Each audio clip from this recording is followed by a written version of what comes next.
Hello, I am Devina Calysta NIM, and today I want to talk about American in the sector, CIA and Indonesia. A look into how U.S. intelligence quickly shaped Indonesia history. I recently came across an interesting source, a journal published by the CIA, written by William G. Russ. In that journal, he discussed as Operation Indonesia, known as Operation Iceberg. This means that as early as 1945, American intelligence teams had already entered Indonesia. The odds later evolved, and by 1947, it officially became the CIA. In my book, I also highlight the first CIA operation and the very first CIA agent ever stationed in Indonesia. Over the years, CIA activities escalated to alarming levels, including assassination attempts, and President Sukarno was one of the targets.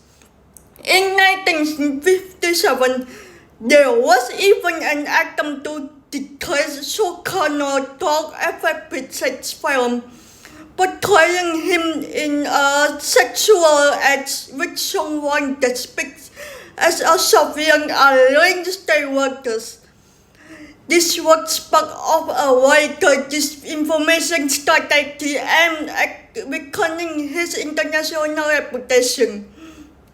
So, today, as we start this podcast and dive into a discussion on the book CIA and Secret Operation in Indonesia, I want to emphasize something. Whenever a topic involves secrecy, intelligence agencies, or the United States, it always puts into like sometimes even controversy, but often the cause simply reflects people's curiosity and their desire to understand hidden histories. I believe today's discussion will be increasing. As the Latin proverbs say, Verbalang scriptum manum, spoken words may fade, but what is written remains and can be passed on to future generations.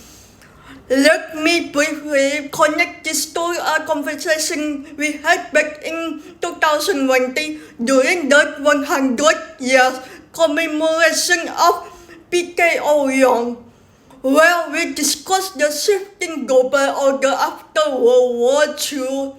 In many ways, this new book continues the conversation, exploring how global dynamics changed after the war and how the shift influenced Indonesia. In this book, Henry moves away from biography and instead focus on intelligence history, specifically the covert operation of the CIA in Indonesia. He traced CIA activity from the Oz era onward.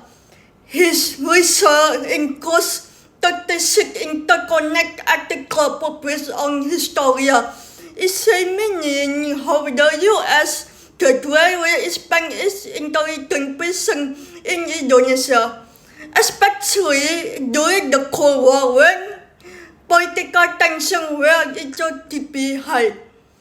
The United States was deeply concerned about the strength of the Indonesian Communist Party and the international influence of President Sukarno.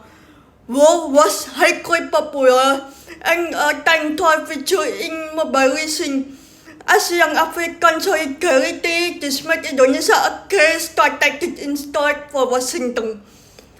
Over time, CIA operation expanded from simple information gathering to actively influencing and altering Indonesia's political landscape. Some operations through extreme, including assassination, active political manipulation, and great campaigns such as the planned practice of fake dangerous film involving Sukarno.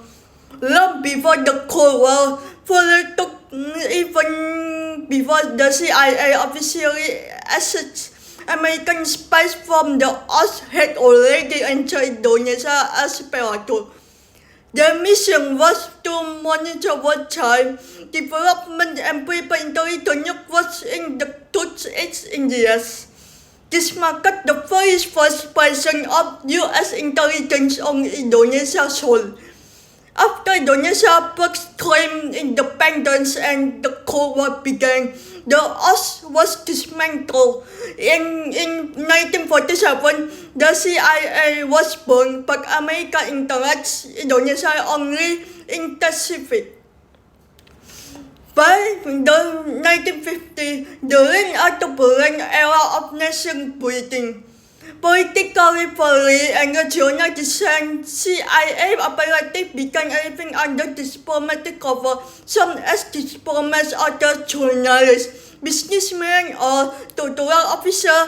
Their goals were to make political observation, monitor this movement, and influence outcome in which U.S. strategic interest.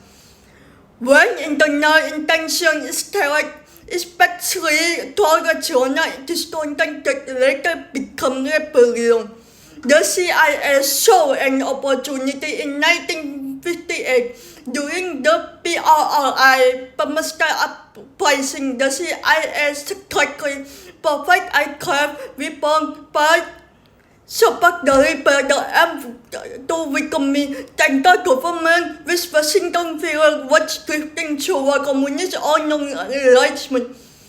But the operation backfired, and American pilot was shot down and captured, exposing the anti-cover mission.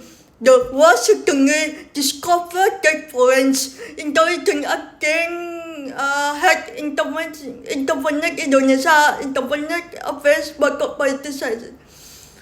This chapter gives how deeply Cold War dynamic penetrated Indonesia's sovereignty, Indonesia's struggle for identity and stability wasn't just an internal process. It unfolded under the watchful eyes of powerful foreign actors. The West American sector, a story spies secret, and the silent shaping of nation. Thank you for my listening for my podcast. Stay healthy.